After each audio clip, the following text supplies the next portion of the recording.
Hey, welcome back, everybody, to another episode of Fintech Fridays. I'm Brian View, President, Chief Operating Officer of FinLocker, and excited to have James Duncan join me. James is with Thrive Mortgage and leads all things marketing at Thrive. Thanks for joining me. Absolutely. It's an honor to be here. Thank you very much for the invite, Brian. So your our relationship is kind of a timely. How it came to be is kind of timely for this conversation, I think, because you and I really connected on social, on LinkedIn, Yep. interacting with each other's content, and ended up having a couple, other conversations around that. And I think to me, it just reinforces the power of social. And neither of us was necessarily using it, to gain a new client or whatever the case may be, but we, ended up forming a friendship online where we're supporting each other in our content, and it's led to this pretty cool conversation on Here we are. my little podcast. It's amazing the doors that open when you just Yeah, start engaging on social media. it's. I mean, I would love. I'm looking forward to kind of poking into this because Sure. you're sitting there at Thrive Mortgage and you support, I think, what, 300 plus loan officers, somewhere around there. Is that Right about about there, right? yeah. And I'm guessing you have the full spectrum of folks that are somewhat confident, competent, and comfortable on social, and folks that are like, I'll never go on video on TikTok, I and don't then like the everything way in I look. between, I don't right? like the way I sound. All that. Yeah. I've heard it all. Yeah. It, so, I mean, I think about the loan advisor role Hmm. today, and then I think about the social platforms that exist today. Right. And I've been talking a lot on my content about a lot of people talk about the next gen home buyer, Right. and I've been talking about the next gen loan advisor. Hmm. And it's not necessarily an age thing when I Yeah. talk about that. It's understanding where the puck is going Hmm. and quickly skating there to get into that space today. Yeah. And I'm mid 50s guy. I've embraced some part of social with LinkedIn, and it's beneficial. It works. It's created opportunities like this, and so what's been cool to me is I'm seeing loan officers of my age cohort that are diving in all the way in and leveraging the platforms, and I think they have a ton to offer because of the experience that advisors that have been around for maybe decades. They've seen different markets and all kinds of different cycles, and they're in a unique opportunity to share their experience at scale. I just Yeah. love your thoughts on that. Well, that's a lot to unpack, and but also a great way to tee up a great conversation. And because you're spot on, in your analysis of next generation of loan officers, that it's not incumbent upon your age. In addition to being director of marketing for Thrive, I also have an originator's license, and I'll originate an occasional loan here or there, just for family, friends, personal referrals, folks that I've worked with in the past, that kind of thing. Over the last, I'd say, 18 months, the vast number of clients that I have served have all been Gen Z, not even millennials. They've all been Gen Z. They're kids that like are less than 5 years removed from high school. I met with a new client just last week who's 19 years old. And he initially came to me and said that he wanted to buy an investment property. Well, he still lives with his mom and dad rent free Yeah, while he's working. I'm like, dude, I let's love that. let's go different. Like, explain to me why you want to buy an investment property. And then I said, okay, we can do that if you want, but this actually will set you up for greater success down the road. And so now he's just going to buy his own primary residence, get out of mom and dad's house, rent out a couple of rooms to a couple of buddies, and Yeah, have them pay his mortgage. So I I love mean, that. just the conversation. I mean, first of all, it helped that this guy was sharp as a tack, and that's not definitely not working against him. But Right. the point is this: I just turned 50 back in December, and there's no logical reason why a 19-year-old should immediately gravitate to somebody who is more than double his senior. Right. I probably remind him of his dad. His dad is actually probably younger than me, but there's no particular reason why that particular generation should gravitate to somebody like me, other than the fact that I take the time to give them what they want. Right. And what I mean by that is that today's modern consumer, and it started with the younger generations, it's filtering up to the older generations, the Gen Xers like myself and the baby boomers. The way that the modern consumer is behaving online is vastly different than how they behaved even 5 years ago. Right. And it's up to mortgage lender and mortgage lender. I mean, this is no surprise to you. The mortgage industry in and of itself is notoriously behind the times when it comes to adopting technology and realizing those trends. So our industry is certainly no exception to that. However, when you start to kind of notice those trends, when you start to pay attention to how consumer behavior is shifting online, and this is something that my team and I focus on all day long, is how are consumers behaving online, then you start to see those things where you can skate to the old adage that Gretzky talked about, skate where the puck is going, not where it is. And so we're able to maneuver ourselves, whether it's through brand awareness or through some kind of social campaign or the social content that we make available to our teams to then share out. It's all a matter of just, all you got to do is just open your eyes and pay attention to what's going on. You don't have to be an expert dancer and do all the latest TikTok trends that are going to make you Insta famous for 10 seconds. I mean, it's not about that, and it's not about shock value, and it's not about being a comedian. It's about just being yourself. It's about being genuine, being authentic. You've heard that those expressions have been used ad nauseum over the last few years, but it's just about putting that content out there, because where people miss the boat is that it's an opportunity for you to connect with thousands of people who don't already know you. And you start doing that on a regular basis and creating that great content and providing that valuable information of like, hey, did you know that you don't need 20% down to buy a house? Whatever the topic happens to be. That's just one example.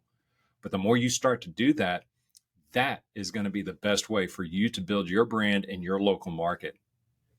I mean, if we all could have a time machine and go back, 15, 20 years, and if every day for 20 years you created 1 minute kind of short blurb on what you did that day that helped somebody or answered a question for somebody, can you imagine the library of content? Library of content you would have. Exactly right.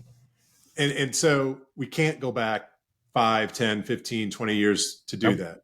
But we can start right now, right today, creating that 1 minute of content based on one conversation that you had this morning with, someone that called in asking a question about XYZ. And I spend every day talking with folks like yourself and loan officers, and the ones that are going to be around in 5 years are doing just that. They're recognizing that every day they're creating gold in every conversation they're having. Now they're just being a little more intentional about recording some of those conversations, or at least re-recording them. Right. Yeah, I mean that's one of the easiest things to do is at the in the afternoon or mid afternoon, because I would imagine if you're like most anyone who's listening who's like most loan officers, you probably have client meetings or at least realtor meetings in your mornings, and then you schedule time block some time to work on existing files, and then another part is dedicated to follow up and making those calls and establishing new relationships and prospecting. There is a chunk of 15 minutes somewhere in your day, if you will prioritize and make and emphasize the importance on it and prioritize that part of your day. There's 15 minutes. Everybody has 15 minutes at some point where they can pick up this little device that I know is probably already in your hand to begin with, and just flip open the camera app, put it on video, and just record a little quick something. It doesn't have to be a 20-minute diatribe. Just make it like a 90-second, hey, had an interesting conversation with a realtor. I had a great question that I get asked a lot come from a client that I met with this morning. They said, blah, blah, blah, blah, blah. And then render your answer. You've got the expertise to know how to answer those frequently asked questions. You know what common questions are coming from your clients and from your realtor partners, or if you're a realtor, same goes for you. And it's all a matter of just taking that common question, creating content out of it, and posting it out there for all the world to see. Yeah. Yeah, it's so it's I mean it's easy now for me to think that way because I really kind of stepped into this LinkedIn space in earnest, I would say like 6 or 8 months ago. And I Mhm. made a commitment. I did a little challenge with a friend of mine. And so that was my first 30 days is like post something, one thing every day, Yep. which was hard, man. It was It hard. is hard. I can't tell you when I started, I record and re-record 5 times before I would post it. Everybody Now, goes through that. now I'm like, I'm sitting by you probably see my stupid garden videos. It's an idea comes to my head. I don't care where I'm sitting. Maybe I have a hat on. My hair's all over the place. It's just like boom. Those impromptu, non-scripted. Mhm. Sitting in a t-shirt by my tomato plant. Those all outperform any other video I ever do.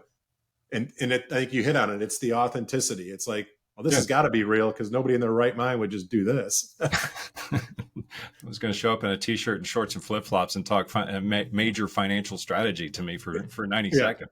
Who yeah, does that?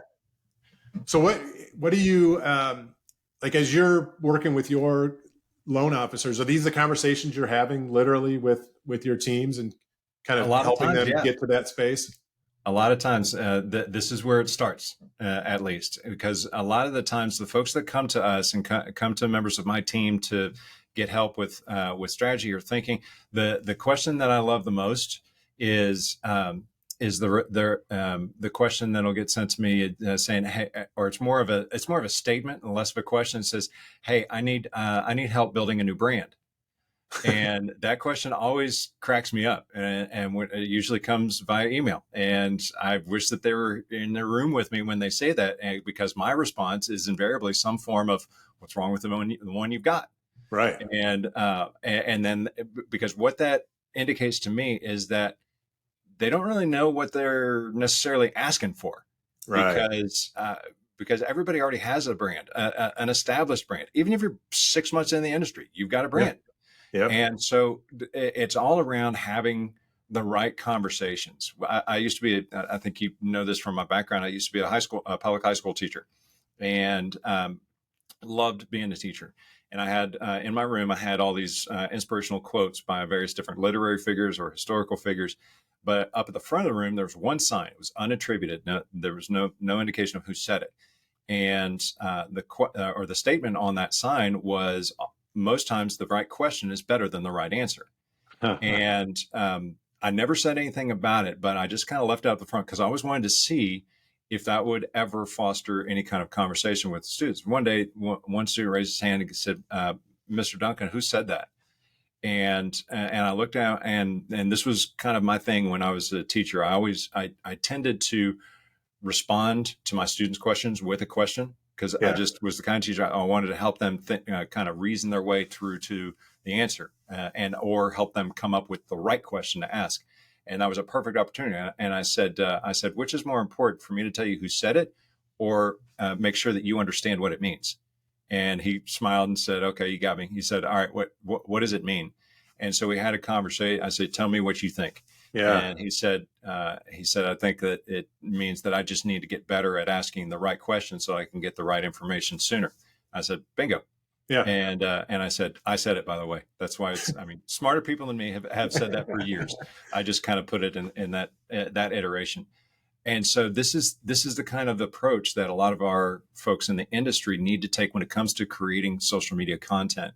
Now, it's one thing I have a huge amount of respect for Joe Wilson and platforms like Social Coach and other platforms that are out there that are intended to help you solve the problem of I don't know what to post and I don't have time. Those are Right. great solutions for those.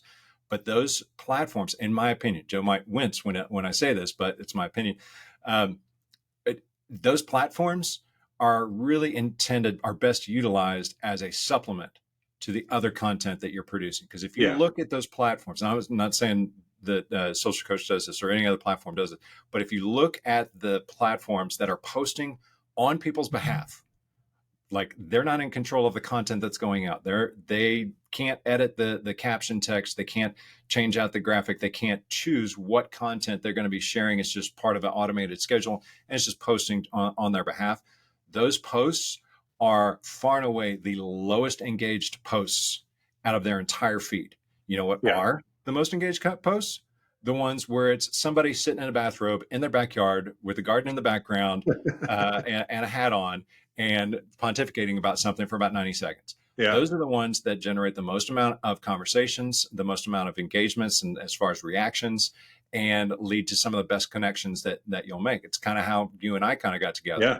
And like, I think I remember specifically one of the first ones that you commented on and made a big deal about was the post back during the LLPA changes and that whole Right. kerfuffle.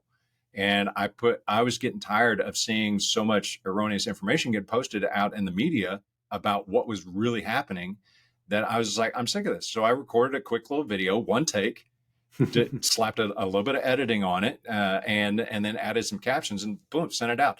And that particular post on LinkedIn had 25,000 impressions Yeah. within like 4 days. It was getting shared by loan officers at other at other mortgage companies. I was like, okay, thanks, appreciate the free press. But I mean, it's one of those things where a lot of times you can't plan something to go viral. No. But what you can do is you can just be consistent about the information that you are providing, and the fact that you are the person with the answers, and just keep putting that out there. You want to know how many impressions the next video that I did? You want to know how many impressions it got? Like 330.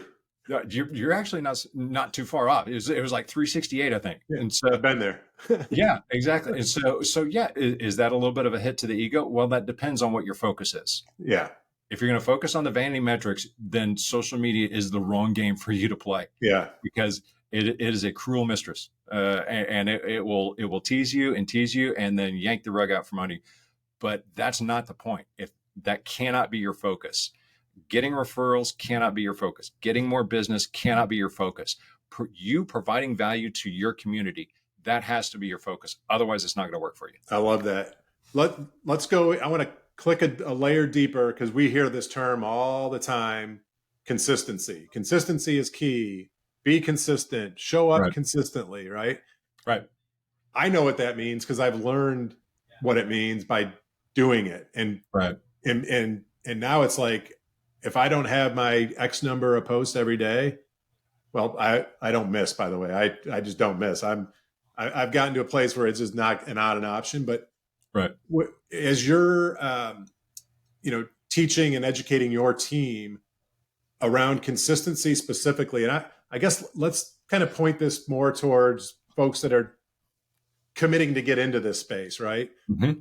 What does consistency mean to you, and how, as a loan officer who's just going to start to embrace social and start building content towards our audience, what is the right consistency? And I know there's no right answer, but like, for someone starting, what does that look like?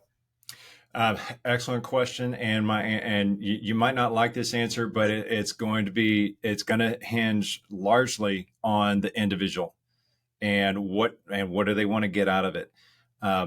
Because there is an argument to be made for quantity of content. I tend to gravitate more towards the quality of your content. I mean, Gary V, I think at one point was saying that you should be posting 5 times a day on multiple different platforms. Right. I'm not going to do that. I don't need to do that for my purposes. Somebody else who's like selling a course or selling some kind of coaching services or has like an online shop, sure, they might. And but for me personally, or for the LOs that I coach, that's an untenable solution for me to tell them you need to be posting 5 times a day. And I've never, even back when I was a high school teacher, I was never one for formulas, or I was not an English teacher, by the way. I was not a math teacher. I was an English teacher. Yeah. I was never one for formulaic writing. And I was more interested in helping kids learn how to use their voice more creatively and expressing it through writing. Yeah. And that was kind of the approach that I took to teaching English language. It's also the approach that I take to marketing. It's going to depend on who your community is.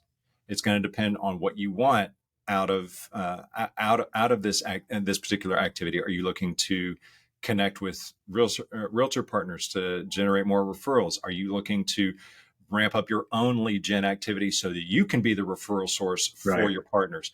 I mean, it depends on what your what your personal goals are related to the business that you're in. And then we take an examination of who you are, how long you've been in the business, what's your comfort level for this, that, or the other. What's the typical kind of content? What content do you like to gravitate to? What stops your scroll? What kind of stuff are you seeing? And do you have a thick enough skin where if somebody's going to hop on and try trolling you for a little bit, is that going to scare you away? Right. Or are you going to be able to let it roll off your back and just say, not the person I'm intending to talk to, and forget about it and move on down the road? As hard as that can be. Yeah. So, and short answer to your question is, it depends. Yeah, no, that is the right answer. Cause for me, again, I'll relate it to my kind of journey on this deal is I committed to being consistent when I started was once a week, just Wednesday, 10 a.m. That's when I'm going to post every Wednesday at 10 a.m. Now, doesn't mean I'm not going to do other stuff in between, but sure. That's kind of how I started. And then like 3 weeks later, Wednesdays at 10 a.m. became, let's do 3 pieces, every week that's original. Today, I'm probably closer to the Gary V, not because I listened or, subscribe to his theory, but there's a lot going on right now, and I kind of want to be a part of it. And so I'm very focused on helping educate loan officers on being better positioned to serve their community through financial literacy. So I got a whole kind of strategy around communicating on that through my newsletter and some other stuff I'm doing. And then obviously technology is near and dear. And so trying to talk about, how lenders of all sizes are leveraging technology to improve their delivery of financial literacy at scale. So for me, it's become, there's a lot of stuff to talk about. And I guess when there's not a lot, I'll probably scale back. But for now, I think there's a lot to talk about, and there's a lot going on in our industry. And this topic alone is another subject that people are interested in learning about. Absolutely. And one thing that I didn't mention is the thing that's going to help these folks the most is not just creating their own content, putting out there and disappearing, but it's staying and being a good citizen, a user of that specific platform, and engaging with others. That's one of the things that I really appreciate about what you've done on LinkedIn, is that you're not just kind of isolated, posting out your own content. Hey, check out my latest podcast interview, or check out this video, or providing that content. It's great stuff that you're putting out there, but you also take the time to engage with other people on that same platform. And it's not just my comments on my stuff that I've seen you make. I've seen you make a lot of really good comments, and I get notified of that because you and I were connected. Yeah. So my notifications show, hey, Brian View had this comment to say on somebody's post. And I'll go check it out, and I get to learn something new from somebody else that I don't know. Yeah, I was not good at that at all. It would be sporadic at best.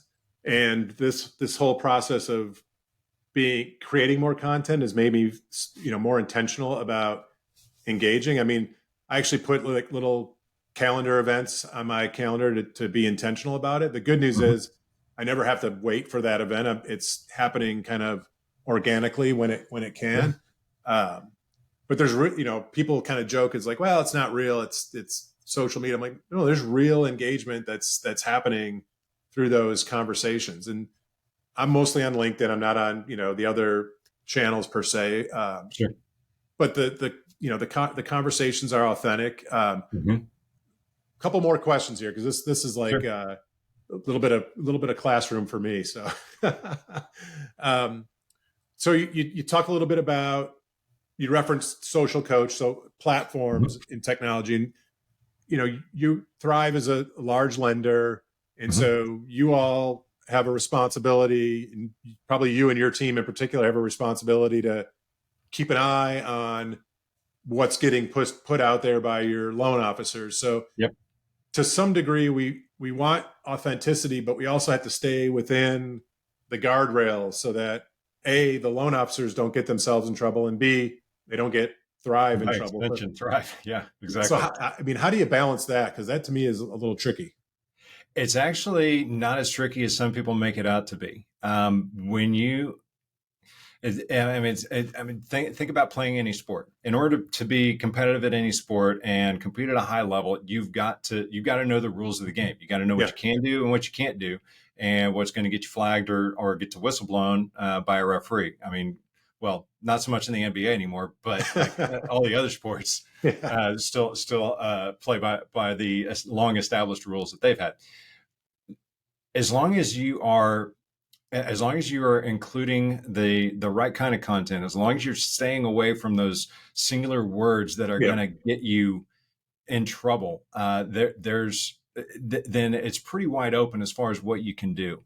The technology that's out there now has really come a long way in a very short amount of time. We have a platform we call Thrive Social. That's our employee advocacy tool that we provide to not just our sales teams, but also to operation folks who want to leverage it as well.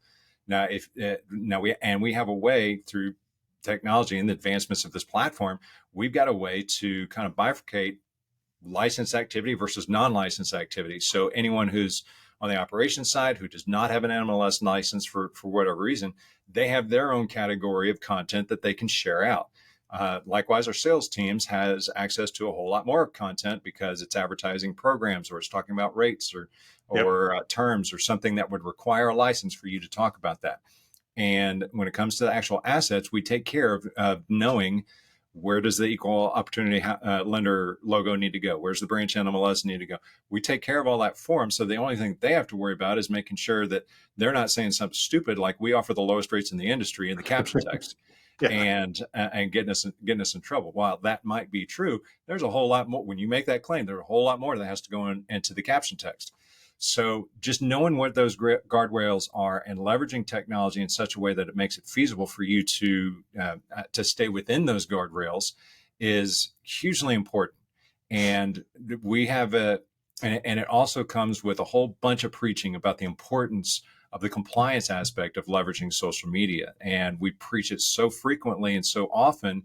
And instead of using a stick approach to compliance, we use more of a carrot. And we basically just coach them on the right ways to do it. And Yeah. then they take it like, oh, okay, that makes sense. And then they go do it and we don't have to worry about it. Right. So there's a number of ways that folks can do it. There's also other technology platforms. So like Active Comply is one of Yep. is a top partner of ours, and we Yep. love the access that they give us and the social listening and the monitoring services that they provide helps us to keep our noses clean, and our compliance division loves working with them.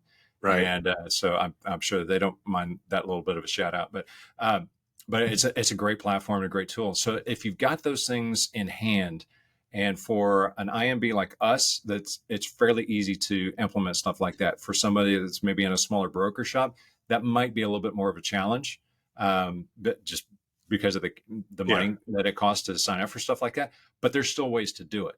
And it's just a matter of just educate yourself on the rules and what rules do you have to, what lanes do you have to stay in? And once you know those rules, there's tons of creative ways that you can stay within those lanes and still set yourself apart as the lending expert in your particular market. Love it. Last question. So I think you're probably like me. I'm following dozens, if not hundreds, of individual content creators, mostly loan officers, right? Mm-hmm. Um, is that something that you're doing regularly? And then are you able to kind of synthesize what you're seeing from some of these creators and then bring back and kind of share best practices or content ideas with your team? Is that a real thing? It's absolutely a real thing. But what's interesting, if you go through the lists of the various different accounts that I follow, there's actually a far greater number of the creators and the folks on social media that I follow who are not in real estate or in Interesting. mortgage. And the reason I do that, I follow them for the tactics and the strategies of how they're doing what they do. I'm looking at I look at social media content through a vastly different lens than most people. A lot of folks use it as a distraction or as an escape and just something to make them laugh or learn a little something. I'm approaching I approach social media content that I consume through a much different lens, in that I'm looking at the videos that they produce. Like, okay, how'd they do those overlays? Yeah. Yeah, or I'll hear a song, and I'm like, I know where they got that song because we've got access to the same stock Yeah. library. So there's a lot of those things that I pick up on when I'm looking at social media content. Now, this isn't 24/7. I mean, the funny dog video comes on, I'm going to laugh. But somebody who is known for being a creator, somebody who's known for disseminating good information, I'm going to look at what they do, and I'm going to see, okay, what's the genius behind how they're doing what they do. Yeah. Like I'm forgetting his last name. I think his first name is Jefferson, but he's an attorney, and I heard about him through Rene Rodriguez. This Uh-huh. guy has like 250,000 followers after like 6 months or a year of being on TikTok or on Instagram. I went to his content. He's not doing anything fancy. It's him sitting in the driver's seat of his car talking about some really smart tidbit of information that he's given there. He does just plain white caption text overlays for his videos, and the dude is blowing up because what's coming out of his mouth is so hugely important Right. for folks to listen to, and people from all industries, not just legal professions, all industries are consuming his content and learning something new and following this guy every single day, every time he puts out a new video. I'm going And to hunt so, him down. yeah, I'll send you the link once I remember who his name is. I wasn't expecting to bring him up, but yeah, I mean, it's just stuff like that it's just a matter of paying attention. And I think that's the biggest thing that I've been learning is there's no right or wrong, best or worst. It's Mm-hmm. just get out there and do it and Yeah. test something. If it's not working, tweak it, try doing something else. Yep. You can't quit this space. That's the answer that I keep telling people is it's not going away. This is where a lot of business is going to be started. And I'm not saying you're writing deals from posts, but you're Sure. building relationship, you're building your following, you're serving your community, and it's the communities now are a lot larger because of social. So Yeah. James, this has Absolutely. been we could probably riff on this for hours. So we'll have to I do can this shop for again. days. We'll do this one again because it's a lot of fun. But I appreciate you Yeah. coming on and sharing your expertise. For those that are not following James Duncan, you got to follow him. It's great content that's being put out there. I do Thank you. remember the LLPA video. I thought it was stellar. And Thank by you. the way, a lot of people did what you did. They took what you did and put their own spin on it, right? Mm-hmm. Which is Which another I have thing. absolutely no problem with, because I ripped off about 3 or 4 other resources in putting that together. I love it. James, thank you so much for joining me. Everybody else, thanks for tuning in. Come back next Friday for our next episode of FinTech Fridays. All right. Awesome. Thanks, Brian. Appreciate the invite. Thank you.